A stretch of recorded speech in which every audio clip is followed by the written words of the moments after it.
ओम शांति।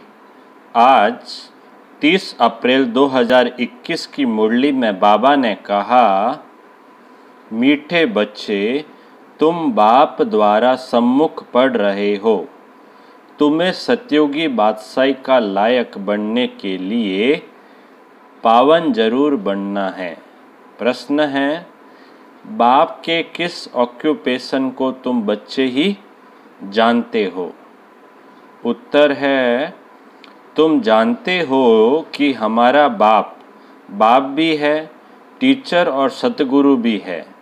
बाप कल्प के संगम युग पर आते हैं, पुरानी दुनिया को नया बनाने, एक आदि सनातन धर्म की स्थापना करने। बाप अभी हम बच्चों को मनुष्य से देवता बनाने के लिए पढ़ा रहे हैं। यह ऑक्यूपेशन हम बच्चों के सिवाय और कोई नहीं जानता। गीत है भोलेनाथ से निराला कोई और नहीं। अब सुनते हैं मुरली। ओम शांति। ओम शांति का अर्थ तो बच्चों को बार बार समझाया है।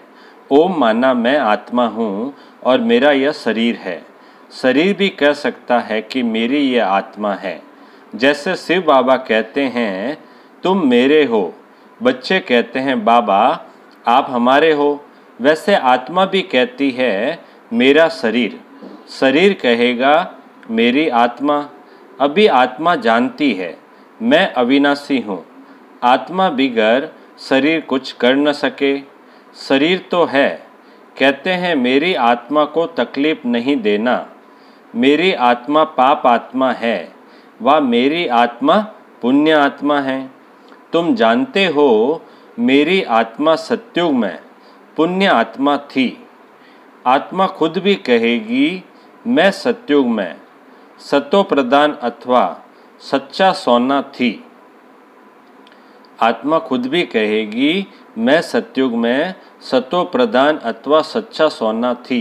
सोना है नहीं, यह एक मिसाल दिया जाता है। हमारी आत्मा पवित्र थी, गोल्डन एजेड थी। अभी तो कहते हैं इम्प्योर हूँ। दुनिया वाले यह नहीं जानते। तुमको तो श्रीमत मिलती है। तुम अब जानते हो हमारी आत्मा सतो प्रधान थी, अब तमो प्रधान बनी है। हर एक चीज़ ऐसे होती है। बाल, युवा, वृद्ध, हर चीज़ नए से पुरानी जरूर होती है। दुनिया भी पहले गोल्डन एजेड सतो प्रधान थी, फिर तमो प्रधान आयरन एजेड है, तब ही दुखी है। सतो प्रधान माना सुधरी हुई, तमो प्रधान माना बिगड़ी हुई। गीत में भी कहते हैं, बिगड़ी को बनाने वाले। पुरानी दुनिया बिगड़ी हुई है, क्योंकि रावण राज्य है और सभी पतित है। सत्युग में सब पावन थे, उनको न्यू वाइसलेस वर्ल्ड कहा जाता है। यह है ओल्ड विशस वर्ल्ड। अब कलयुग आयरन एज है। यह सब बातें कोई स्कूल कॉलेज में नहीं पढ़ाई जाती है। भगवान आकर पढ़ाते हैं और राजयोग सिखाते हैं। गीता में लिखा हुआ है, भगवानुवाच श्रीमद् भगवत गीता। श्रीमत माना श्रेष्ठ मत। श्रेष्ठ ते श्रेष्ठ, ऊंच ते ऊंच भगवान है। उनका नाम एक्यूरेट शिव है। रुद्र जयंती व रुद्र रात्रि कभी नहीं सुना होगा। शिवरात्रि कहते हैं। शिव तो निराकार है। अब निराकार की रात्रि व जयंती कैसे मनाई जाए? कृष्ण की जयंती तो ठीक है, फलाने का बच्चा है, उनकी तिथि तारीख दिखाते हैं। शिव के लिए तो कोई जानते नहीं कि कब पैदा हुआ। यह तो जानना चाहिए ना। अब तुमको समझ मिली है कि श्री कृष्ण ने सत्युग आदि में कैसे जन्म लिया। तुम कहेंगे, उनको तो 5000 वर्ष हुए। वह भी कहते हैं, क्राइस्ट से 3000 वर्ष पहले भारत पैराडाइज था। इस्लामियों के आगे चंद्रवंशी, उनके आगे सूर्यवंशी थे। शास्त्रों में सत्युग को लाखों वर्ष दे दिए हैं। गीता है मुख्य। गीता से ही देवी देवता धर्म स्थापन हुआ। वह सत्युग त्रेता तक चला। अर्थात गीता शास्त्र से आदि सनातन देवी देवता धर्म की स्थापना परम पिता परमात्मा ने की। फिर तो आधा कल्प न कोई शास्त्र हुआ न कोई धर्म स्थापक हुआ। बाप ने आकर ब्राह्मणों को देवता क्षत्रिय बनाया। गोया बाप 3 धर्म स्थापन करते हैं। गोया बाप 3 धर्म स्थापन करते हैं। यह है लीप धर्म। इनकी आयु थोड़ी रहती है तो सर्वशास्त्रमयी शिरोमणि गीता भगवान ने गाई है। बाप पुनर्जन्म में नहीं आते हैं। जन्म है परंतु बाप कहते हैं मैं गर्भ में नहीं आता हूँ, मेरी पालना नहीं होती। सतयुग में भी जो बच्चे होते हैं वह गर्भ महल में रहते हैं। रावण राज्य में गर्भ जेल में आना पड़ता है। पाप जेल में भोगे जाते हैं, गर्भ में अंजाम करते हैं। हम पाप नहीं करेंगे, परंतु यह है ही पाप आत्माओं की दुनिया। बाहर निकलने से फिर पाप करने लग पड़ते हैं। वहाँ की वहाँ रही, यहाँ भी बहुत प्रतिज्ञा करते हैं हम पाप नहीं करेंगे, 1-2 पर काम कटारी नहीं चलाएंगे, क्योंकि यह विकार आदि मध्य अंत दुख देता है। सतयुग में विष है नहीं तो मनुष्य आदि मध्य अंत 21 जन्म दुख भोगते नहीं, क्योंकि राम राज्य है। उसकी स्थापना अब बाप फिर से कर रहे हैं। संगम पर ही स्थापना होगी ना। जो भी धर्म स्थापन करने आते हैं उनको कोई भी पाप नहीं करना है। आधा समय है पुण्य आत्मा, फिर आधा समय बाद पाप आत्मा बनते हैं। तुम सत्युग त्रेता में पुण्य आत्मा रहते हो, फिर पाप आत्मा बनते हो। सत्व प्रधान आत्मा जब ऊपर से आती है तो वह सजाएं खा नहीं सकती। क्राइस्ट की आत्मा धर्म स्थापन करने आई, उनको कोई सजा मिल न सके। कहते हैं क्राइस्ट को, क्या कहते हैं कि भाई क्राइस्ट की आत्मा धर्म स्थापन करने आई, उनको कोई सजा मिल न सके। कहते हैं क्राइस्ट को क्रॉस पर चढ़ाया, परंतु उनकी आत्मा ने कोई विक्रम आदि किया ही नहीं है। वह जिसके शरीर में प्रवेश करते हैं उनको दुख होता है, वह सहन करते हैं। जैसे इसमें बाबा आते हैं, वह तो है ही सतो प्रदान। कोई भी दुख तकलीफ इनकी आत्मा को होता है, शिव बाबा को नहीं होता है। वह तो सदैव सुख शांति में रहते हैं, एवर सतो प्रदान है, परंतु आते तो इस पुराने शरीर में है ना। वैसे क्राइस्ट की आत्मा ने जिनमें प्रवेश किया उस शरीर को दुख हो सकता है। क्राइस्ट की आत्मा दुख नहीं भोग सकती, क्योंकि सतो रजो तमो में आती है। नई नई आत्माएं आती भी तो है ना, उनको पहले जरूर सुख भोगना पड़े। दुख भोग नहीं सकती, लो नहीं कहता। इसमें बाबा बैठे हैं, कोई भी तकलीफ इनको दादा को होती है ना, न कि शिव बाबा को। परंतु ये बातें तुम जानते हो और कोई को पता नहीं है। ये सब राज अभी बाप बैठ समझाते हैं। इस सहज राजयोग से ही स्थापना हुई थी, फिर भक्ति मार्ग में यही बातें गाई जाती है। इस संगम पर जो कुछ होता है वह गाया जाता है। भक्ति मार्ग शुरू होता है तो फिर शिव बाबा की पूजा होती है। पहले पहले भक्ति कौन करता है? वही लक्ष्मी नारायण जब राज्य करते थे तो पूज्य थे, फिर वाम मार्ग में आ जाते हैं तो फिर पूज्य से पुजारी बन जाते हैं। बाप समझाते हैं, तुम बच्चों को पहले बुद्धि में आना चाहिए कि निराकार परम पिता परमात्मा इस द्वारा हमको पढ़ाते हैं। ऐसी और कोई जगह सारे वर्ल्ड में हो न सके जहाँ ऐसे समझाते हो। बाप ही आकर भारत को फिर से स्वर्ग का वर्षा देते हैं। त्रिमूर्ति के नीचे लिखा हुआ है, deity world sovereignty is your god fatherly birth right.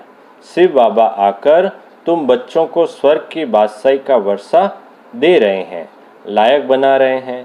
तुम जानते हो बाबा हमको लायक बना रहे हैं। हम पतित थे ना, पावन बन जाएंगे, फिर यह शरीर नहीं रहेगा।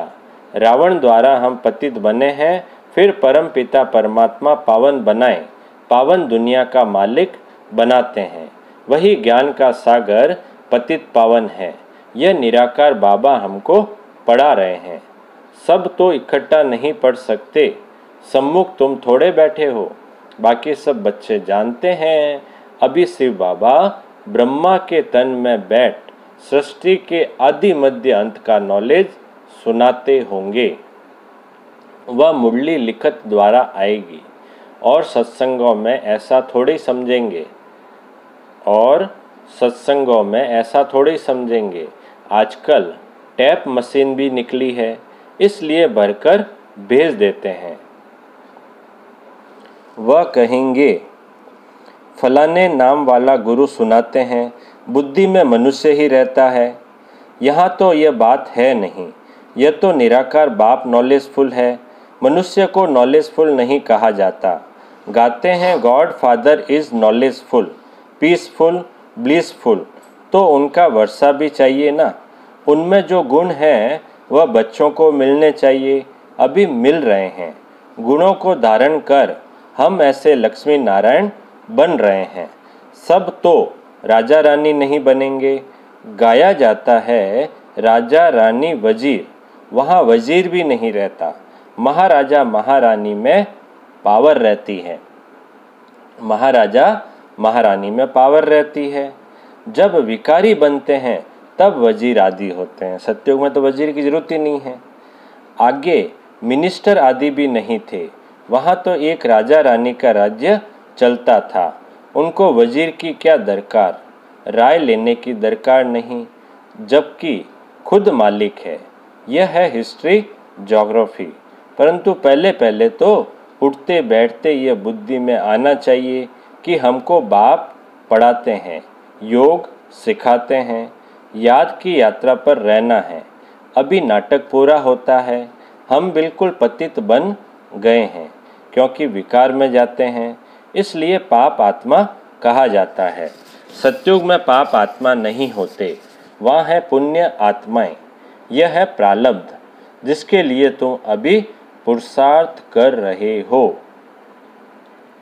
वह है प्रारब्ध जिसके लिए तुम अभी पुरुषार्थ कर रहे हो। तुम्हारी है याद की यात्रा, जिसको भारत का योग कहते हैं, परंतु अर्थ तो नहीं समझते हैं। योग अर्थात याद, जिससे विकर्म विनाश होते हैं। फिर यह शरीर छोड़ घर चले जाएंगे। उसको स्वीट होम कहा जाता है। आत्मा कहती है हम उस शांति धाम के रहवासी हैं। हम वहाँ से नंगे अर्थात अशरीरी आए हैं। यहाँ पाठ बजाने के लिए शरीर लिया है। यह भी समझाया है माया 5 विकारों को कहा जाता है। यह 5 भूत है।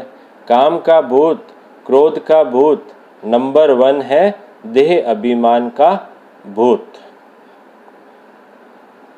बाप समझाते हैं सतयुग में यह विकार होते नहीं हैं, उसको निर्विकारी दुनिया कहा जाता है। विकारी दुनिया को निर्विकारी बनाना यह तो बाप का ही काम है।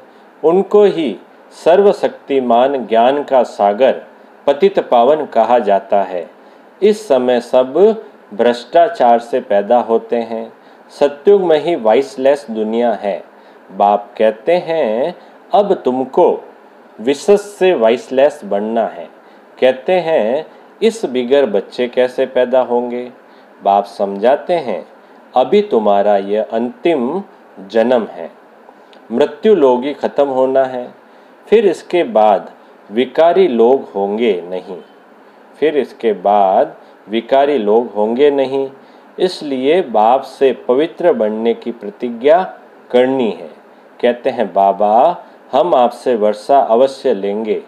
वह कसम उठाते हैं झूठा। गॉड जिसके लिए कसम उठाते हैं उसको जो जानते नहीं वह कब कैसे आता है, उनका नाम रूप देश काल क्या है, कुछ भी नहीं जानते। बाप आकर अपना परिचय देते हैं। अभी तुमको परिचय मिल रहा है।